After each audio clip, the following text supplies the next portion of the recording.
Teman, hari ini aku mau nge-review Pocky yang rasa coklat dan dia di sini ya.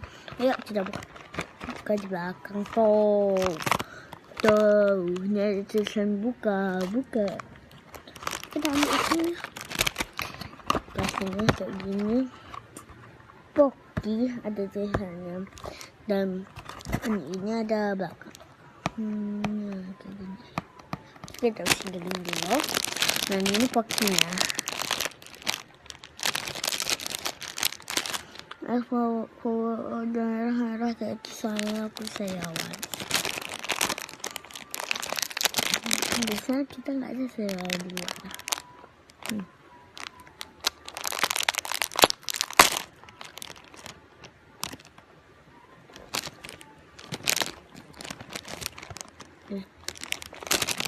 Oke, gitu.